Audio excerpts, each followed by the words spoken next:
Do your chickens have mites? Watch how I solve that problem. I'm about to demite my entire flock today. I'm too old to be chasing my chickens around, so I've got a fishing net, some gloves, and some permethrin 10. That'll knock the mites right off, and then I'll come back in a week and do it all over again. This is a 27-gallon tub that I'll be filling up. I have to get one big enough so I can fit my turkeys in there, because I have the philosophy, debug one, debug them all. As you pour in the concentrate, it's gonna start turning milky white. That's totally normal. So some of the steps you can take are to kind of gently lower the chickens in there. Some of them will fight you, some of them will enjoy it. You'll know. Start doing this a bunch of times and you'll get a good feel for it. But I keep dunking this chicken in there to get her comfortable and everything. I also use this as an opportunity to look over my flock to see if there's any issues. Do they have bumblefoot and any kind of other attention that they need? At this point in time, this is just some methods that I use to get my flock prepared for winter. One of the things that my flock will need is some of my hens do not do a good job of dust bathing or cleaning themselves. So I use this as an opportunity to clean their vents in case there's any kind of stool or debris attached to their back end. You will see as this video goes on that some of the hens are in there longer and some of them aren't. This one, I'm kind of massaging the debris off of her feathers so that I'm not pulling the feathers off of her or ripping them out, because I'm trying to make this as pleasant as a process as possible, not to stress all of my hens out. I try to do this when the temperature is above 70 degrees because then it gives the hens a nice opportunity to dry off naturally and they continue to free range around my property. And let's be honest, there are lots of ways that people will do this. This is just one way that I use to maintain the safety and health and welfare of my flock. As always, read the instructions of the product that you're using, because for this, it's said to dump in the entire bottle for about 25 gallons.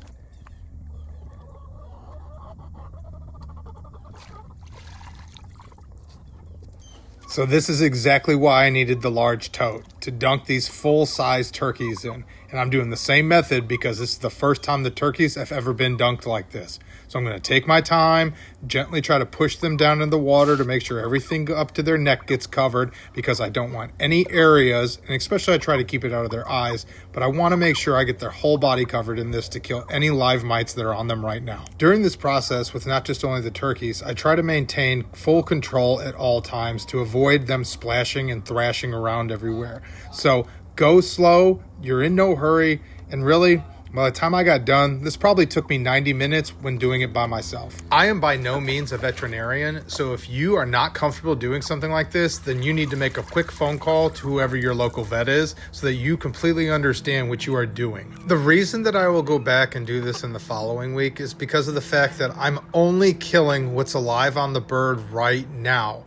I have to go back a week later because that's from what I could research on my own time. Again, not a veterinarian, but understanding the life cycle of the mite, going back a week later gives me the highest likelihood that I will kill as many of the new babies that hatched on the birds. With this bird, it's a prime example that I'm spending much more time on it because, as you can see, her bottom is a little red.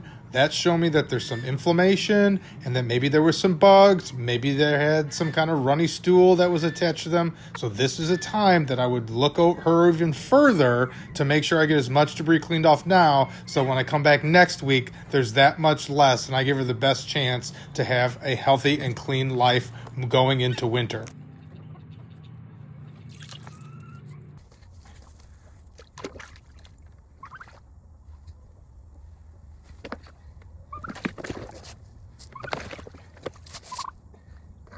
Going down.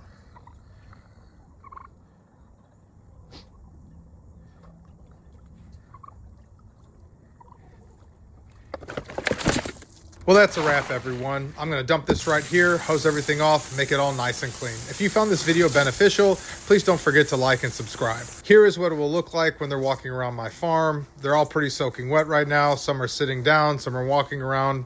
In the next couple hours, they'll all be completely dry like nothing ever happened.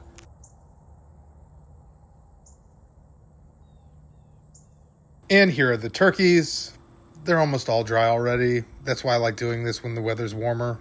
Listen, if you've made it this far, I truly hope that this video helps you, because these are the tips and tricks that I used to make sure that chicken keeping always remains fun and not a chore. And as always, if you're not comfortable, just go ask a vet.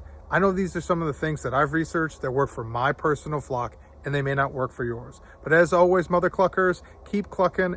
I hope you're having a great day and an even better tomorrow.